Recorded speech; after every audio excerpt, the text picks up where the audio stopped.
दोस्तों, स्वागत है आप सबका ध्यान के दूसरे भाग में। हम जीडू कृष्णमूर्ति की पुस्तक ध्यान पे चर्चा कर रहे हैं। दोस्तों, पता नहीं शायद ही हमने कभी इस बात पर ध्यान दिया हो कि जब हम पूरी तरह से ध्यान में होते हैं तो सब शांत सा हो जाता है। उस ध्यान की, उस चेतना की कोई सीमा नहीं होती। उसमें मैं जैसी कोई चीज ही नहीं है जो सतर्क या सावधान हो।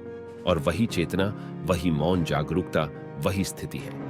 दोस्तों, हम शायद ही कभी किसी रोते हुए बच्चे की आवाज या पास चल रहे किसी व्यक्ति की हंसी को ध्यान से सुनते हैं।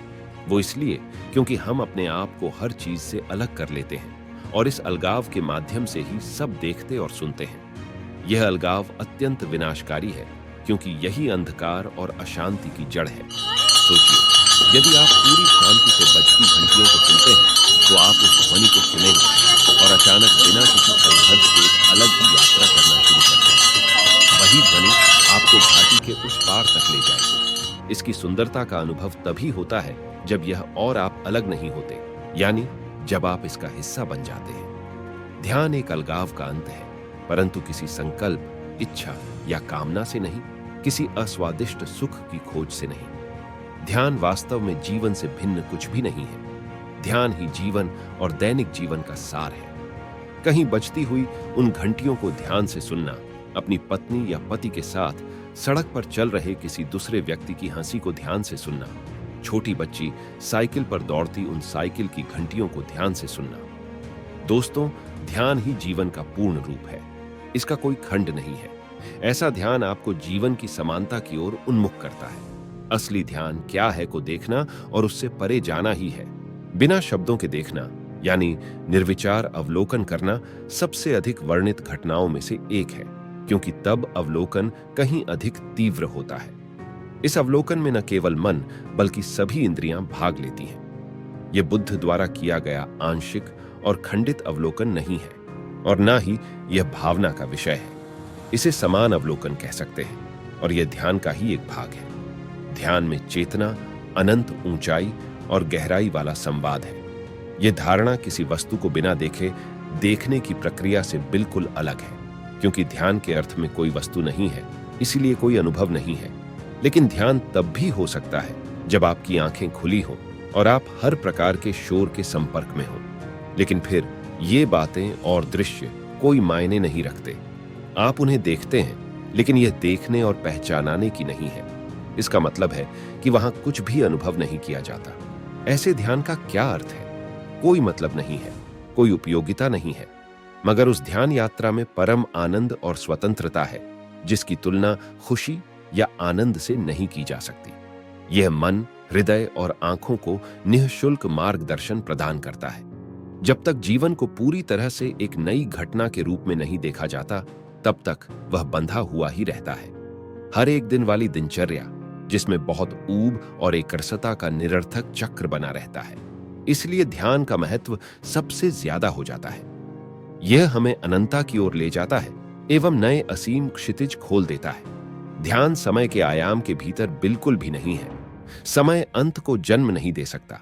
समय केवल ऐसा परिवर्तन लाता है जब भी फेरबदल की पूर्ण आवश्यकता होगी। यही स्थिति सभी सुधारों के मामले में एक जैसी है। समयजन्य ध्यान सिर्फ बंधन पैदा करता है, किसी प्रकार की मुक्ति नहीं। और जहां मुक्ति नहीं, वहां द्वंद्व हमेशा बना रहता है। इसीलिए हमें अपने समाज की संरचना को बदलना होगा।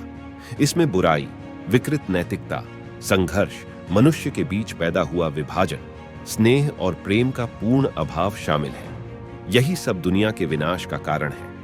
यदि ध्यान केवल आपका व्यक्तिगत मामला है, कुछ ऐसा जो आपके व्यक्तिगत सुख और आनंद की पूर्ति करता है, तो यह ध्यान है ही नहीं। ध्यान मतलब हृदय और मस्तिष्क का आमूल-चूल परिवर्तन। यह तभी संभव है जब आंतरिक मौन की वह असाधारण अनुभूति हो, और यही अनुभूति धार्मिक मन को जन्म देती है। ऐसा मन उस मौन को जानता है जो सबसे पवित्र है। हम साथ मिलकर खोज कर रहे हैं कि क्या आप और मैं इस क्षण को पूरी तरह से बदल सकते हैं और एक पूरी तरह से अलग आयाम में प्रवेश कर सकते हैं, और ध्यान इसमें एक भूमिका निभाता है। ध्यान उन्नत बुद्धि, संवेदनशीलता, प्रेम की स्थिति है, और आज की समकालीन मांग यह है कि यह किसी गुरु द्वारा बनाई गई प्रणाली का पालन करने का मामला नहीं है।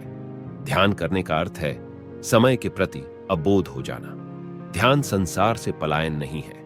यह खुद को संपूर्ण से अलग करने या खुद को सभी तरफ से बंद करने की बात नहीं है, बल्कि दुनिया और उसके तरीकों की समझ है। हमारे भोजन, पानी, आश्रय, आनंद और उससे जुड़े अनंत सुखों के अलावा दुनिया का अस्तित्व नहीं हो सकता। ध्यान का अर्थ है इस संसार से बाहर जाना। इसके लिए तुम्हें परदेसी और पराया बनना पड़ेगा। केवल तभी यह दुनिया आपके लिए कुछ मायने रखेगी। फिर धरती और आकाश की सुबह शांतिपूर्ण होगी। तब प्रेम से ही आपकी एकता का जन्म होता है, जो किसी तनाव, विरोधाभास, आत्मखोज या शक्ति और अधिकार के अहंकार का परिणाम नहीं है। यदि आप ध्यान करने के उद्देश्य से जानबूझकर एक निश्चित मनोदशा या शारीरिक मुद्रा अपनाते हैं, तो यह मन का एक खिलौना बन जाता है। यदि आप स्वयं को जीवन की धूल और उथल पुथल से मुक्त करने का संकल्प लेते हैं, तो आप जो कुछ भी अनुभव करेंगे वह आपकी कल्पना का परिणाम होगा, और यह ध्यान नहीं है। चेतन या अचेतन मन की इसमें कोई भूमिका नहीं है। उन्हें इसमें ध्यान की गहराई का पता भी नहीं चलना चाहिए, और यदि पता लग जाए, इससे अच्छा है कि आप कोई रोमांटिक नॉवेल पढ़ लें। ध्यान के दौरान न तो जानने पहचानने का एहसास होता है और न ही किसी पुरानी घटना की याद आती है। वहां समय और विचार पूरी तरह से समाप्त हो जाते हैं, क्योंकि इंसान ही अपने अस्तित्व को सीमित करता है और कोई नहीं। प्रकाश के उस क्षण में विचार का की महत्व नहीं रहता। यहां तक कि किसी अनुभव के लिए प्रयास या उसके बारे में सोचना भी अतीत कहलाता है, और शब्द कभी सत्य नहीं होता। प्रकाश के उस क्षण में जो समय का हिस्सा नहीं है, जो सर्वोच्च है, वह शाश्वत है। उस परम सत्ता का कोई प्रतीक नहीं है, उसका किसी अन्य सत्ता से कोई संबंध नहीं है। ध्यान का अर्थ यह पता लगाना है कि क्या कोई ऐसा क्षेत्र है जिसका किसी को ज्ञात नहीं है और उसकी किसी के द्वारा कोई हानि ना हुई, जो अब भी उससे अछूता हो।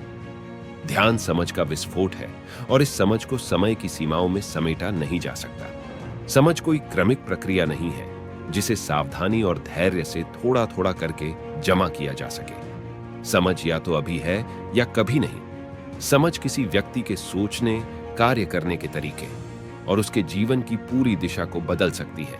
यह आपके लिए सुखद हो या नहीं, लेकिन समझ पूरे रिश्ते के लिए खतरा है, और बिना समझे यह सदैव बना रहेगा। किसी भी दुख का अंत स्वयं की समझ द्वारा ही होता है। अपने हर भाव और विचार के प्रति जागरूकता से ही बुराई का अंत होगा।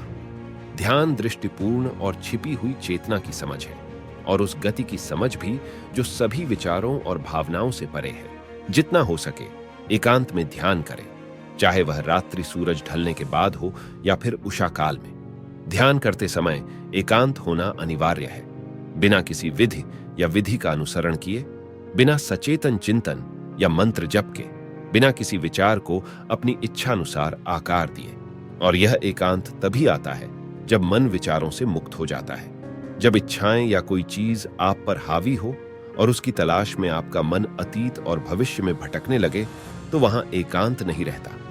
यह अकेलापन वर्तमान की महानता में ही प्रकट होता है।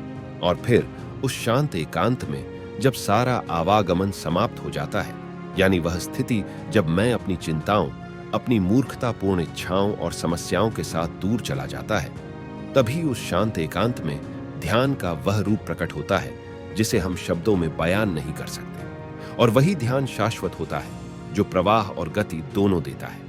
ध्यान एक ऐसी अवस्था है जिसमें हम केवल अपने साथ समय बिताते हैं, हर विचार, हर व्यक्ति, हर वास्तु और वासना से बिल्कुल दूर। जब आप एकदम एकाकी हो जाते हैं, पृथक और अलग नहीं, क्योंकि किसी काल्पनिक या अलग दुनिया में शरण नहीं ले रहे, बल्कि इसमें पूरी तरह से अकेले हैं, ताकि आपके भीतर ऐसा कुछ भी ना हो जिसे पहचाना जा सके, जिसे विचार और भावना से छू सकते हो। इतना कि इस संपूर्ण एकांत में मौन सबसे अच्छा लगने लगे। केवल ऐसे ध्यान में ही प्रेम का तत्व होता है। आप इसे व्यक्त करने की चिंता न करें, यह अपने आप ही व्यक्त होगा। इसका ना तो कोई प्रयोग करें और ना ही इसे कोई रूप देने की कोशिश करें।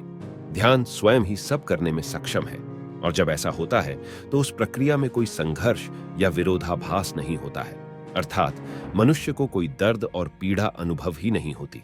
इसलिए एकांत हो जाओ और ध्यान केंद्रित करो, उसमें खो जाओ, डूब जाओ, और यह भी याद करने की कोशिश मत करो कि तुम कहां थे। यदि आप याद करने का प्रयास करेंगे तो उस चीज की स्मृति होगी जो है ही नहीं, जो मर चुकी है। यदि आप इसे थामे रहेंगे तो आप फिर कभी अकेले नहीं हो पाएंगे। तो आप अपने आप को अनंत एकांत में प्रेम के सूरज में डुबोकर ध्यान करते हैं। तब एक आनंद प्रकट होता है जो शाश्वत और अविनाशी है। इसीलिए अपने दिल और दिमाग के उन गहरे स्थानों और कोनों में जाएं जहां आप पहले कभी नहीं गए हैं। ध्यान न कोई मंजिल है, न पहुंचने का कोई रास्ता। यह एक ऐसी पद्धति है जो समय के आयाम में शुरू होकर समय से परे चली जाती है। ध्यान हर विधि और हर विचार को समय के साथ बांधता है, लेकिन हर विचार, हर भावना का अपना अर्थ होता है। ध्यान की शुरुआत सचेत रूप से इसके अर्थ और इसके पीछे की प्रेरणा को समझना है। साथ ही प्रत्येक विचार और भावना को स्वतंत्र रूप से पनपने और विकसित होने देना है। जब विचार और भावनाएं पूरी तरह से विकसित हो जाती हैं और ताजा और मृत हो जाती हैं, तो ध्यान समय के पार एक गतिविधि है, और इस गतिविधि में परम स्वतंत्रता है। इस शून्यता में बहुत प्रेम है, विनाश और सृजन भी है। ध्यान मन के भीतर का वह तत्व है जो कर्म पथ को प्रकाशित करता है, और इस रोशनी के बिना प्यार का कोई अस्तित्व नहीं है। ध्यान का मतलब प्रार्थना नहीं है। प्रार्थना आत्मदया का एक उत्पाद है। जब आप किसी परेशानी में होते हैं, जब आप पर कोई संकट आता है, तभी आप प्रार्थना करते हैं। लेकिन जब आपके चारों ओर शांति और खुशी होती है, तो कोई प्रार्थना नहीं होती, या होगी भी तो ना के बराबर। यह आत्मदया जो मनुष्य के भीतर इतनी गहराई से बैठी है, सभी प्रकार के अलगाव का कारण है। जो अलग है या खुद को अलग समझता है, वह हमेशा किसी ऐसी चीज से पहचान की तलाश में रहता है जो उससे अलग ना हो, और इस प्रयास में वह अधिक से अधिक विभाजन और अलगाव पैदा करता है। और इस परिणाम से भयभीत होकर वह किसी भगवान या अपने मन में रचे गए किसी देवता को पुकारने और प्रार्थना करने लगता है। इस इनर कॉलिंग का उत्तर हो सकता है, लेकिन वह उत्तर आत्मदया को दूर करने का एक तत्व होगा। इसमें ध्यान सबसे दूर है और महत्वपूर्ण भी। विचार इस स्थान में प्रवेश नहीं कर सकता।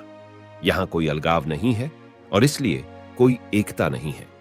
ध्यान में सब कुछ अपने आप दिखाई देता है। हस्तक्षेप के लिए कोई जगह नहीं है। वहां सब कुछ सरल, स्वच्छ और स्पष्ट है, और तभी प्रेम की शुरुआत दिखाई देती है। ध्यान केवल शरीर और विचार का नियंत्रण नहीं है, न ही यह प्राणायाम का एक रूप है। शरीर स्वस्थ, तनाव मुक्त और शांत होना चाहिए। अनुभव के प्रति संवेदनशीलता को बनाए रखना जरूरी है, और फिर मन को उसके सभी शोरों, गतिविधियों और पता लगाने के उसके प्रयासों से दूर करना भी आवश्यक है। लेकिन किसी को शरीर से शुरुआत नहीं करनी है, बल्कि मन को उसके सभी तत्वों और पूर्व वृत्तों के साथ देखना और समझना आवश्यक है। जब मन स्वस्थ, ऊर्जा और जीवन शक्ति से भरपूर होता है, तो धारणा तेज और अधिक संवेदनशील हो जाती है, और तब शरीर उसी तरह काम करेगा जैसा उसे करना चाहिए, बशर्ते कि शरीर किसी आदत या विशेषता का शिकार न हुआ हो और अपने प्राकृतिक ईश्वर को अस्वीकार नहीं किया हो।